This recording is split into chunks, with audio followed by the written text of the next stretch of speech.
ఎగువ నుంచి వస్తున్న వరద నీటితో గోదావరి జిల్లాలోని లంక గ్రామాలు జలదిగ్బంధంలో చిక్కుకున్నాయి.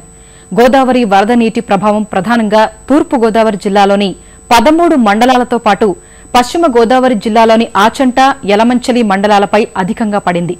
ఊహించని రీతిలో వచ్చిన వరదలు రైతులకి అపార నష్టం కలిగించాయి. 20,000 ఎకరాల్లో ఉద్యాన పంటలు నీట మునిగాయి. అరటి, కంద తదితర పంటలకు పెను నష్టం వాటిల్లింది. పోలవరం వద్ద గోదావరి వరద ప్రవాహం తగ్గుతున్నా లంకల్లో సాధారణ పరిస్థితి నెలకొనడానికి 2-3 రోజులు పట్టే అవకాశం ఉంది.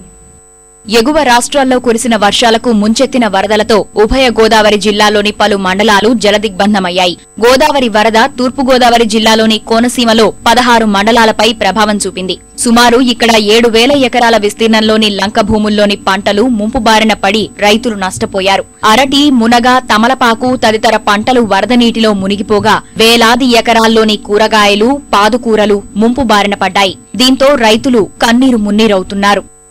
తోటలు మునిగిపోయినాయండి. మొత్తం అవి ఎంత నాయన అయిపోయింది. మాకు కాలికి వచ్చేది ఏమీ లేదు. అసలు నుంచుంటే నుంచిన పని మొత్తం ముళ్ళ తోటలు ఏంటి, బెండ తోటలు ఏంటి, మొత్తం అన్ని కంప్లీట్ అసలు ఏమి లేవు. మొత్తం కంప్లీట్ మునిగిపోయినాయండి. మేము చేసింది మేము ప్రాజెక్టులు మళ్ళీ అయ్యి మునిగిపోయినాయి.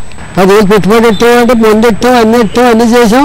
ఇంకా చాలా రోజులు బాగా రోజు మునిగిపోయిందండి. 10 సంవత్సరాలండి అది తోట మిగతా చోట నాశనం అయిపోయింది. ముళ్ళ తోటలు కూడా నాశనం అయిపోయిందండి.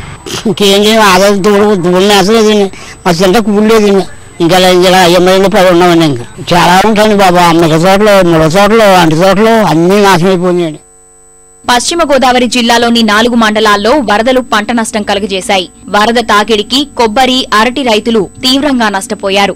ఏటా ఏదో రూపంలో పెట్టిన పెట్టుబడులు తుడిచిపెట్టుకుపోతున్నాయని రైతులు ఆవేదన వ్యక్తం చేశారు. కోతకొచ్చిన అరటి గెరలను నరికి వరద నుంచి ఒడ్డుకు చేర్చేందుకు నానా తంటాలు పడుతున్నారు. దింపకం చేసిన కొబ్బరికాయలు వరద ఒరవడికి కొట్టుకుపోతుంటే ఒబ్బిడి చేసుకోవడానికి పడవల్లో తరలిస్తున్నారు. గత ఏడాది వరద చేసిన గాయం పూడకముందే మరలా వరదలు ముంచెత్తటాన్ని రైతులు జీర్ణించుకోలేకపోతున్నారు. వరద భయం ఉండే జూలై, ఆగస్టు మాసాలు దాటాయని భరోసాగా ఉన్న రైతుకు తీరని వేదనే మిగిలింది.